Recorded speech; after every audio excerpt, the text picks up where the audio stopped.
From the rising of the sun to its going down, the Lord's name is to be praised. Let us open our hearts to his presence and listen for his voice in the stillness of this evening hour. Our evening sacrifice, the desire of ages, chapter 30, He ordained 12, March 17. Have we trials and temptations? Is there trouble anywhere? We should never be discouraged. Take it to the Lord in prayer. Can we find a friend so faithful who will all our sorrows share? Jesus knows our every weakness. Take it to the Lord in prayer. This chapter is based on Mark 3, verse 13 to 19, and Luke 6, verse 12 to 16. I am crucified with Christ. Nevertheless, I live, yet not I, but Christ liveth in me, and the life which I now live in the flesh, I live by the faith of the Son of God, who loved me and gave himself for me. Galatians 2, verse 20.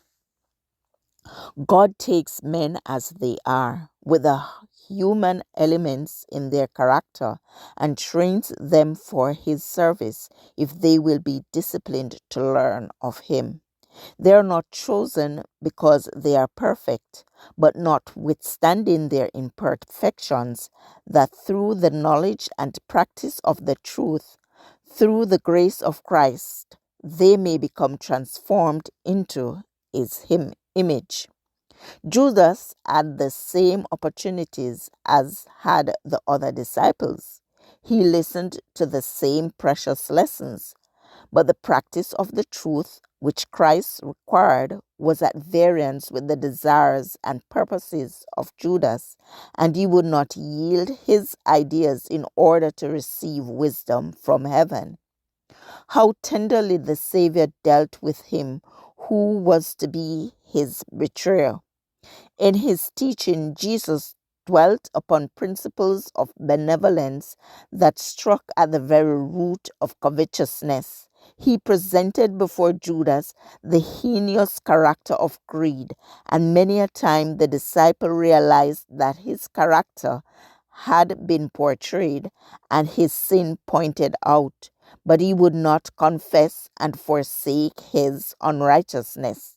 He was self-sufficient, and instead of resisting temptation, he continued to follow his fraudulent practices. Christ was before him, a living example of what he must become if he reaped the benefit of the divine mediation and ministry, but lesson after lesson fell unheeded on the ears of Judas. Jesus dealt him no sharp rebuke for his covetousness, but with divine patience bore with the erring man, even while giving him evidence that he read his heart as an open book.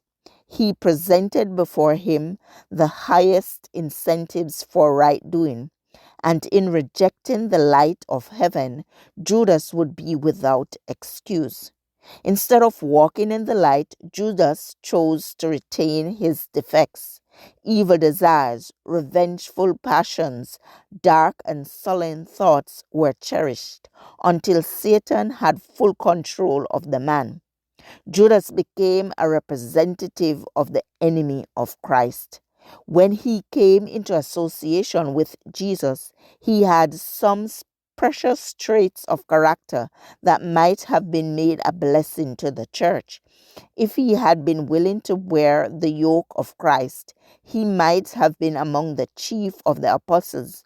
But he hardened his heart when his defects were pointed out, and in pride and rebellion chose his own selfish ambitions, and thus unfitted himself for the work that God would have given him to do.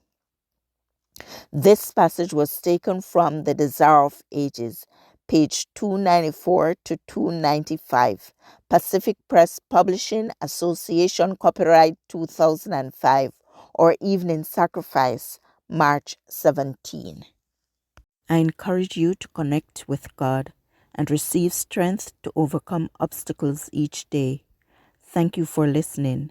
Please join us tomorrow as we offer up our evening sacrifice.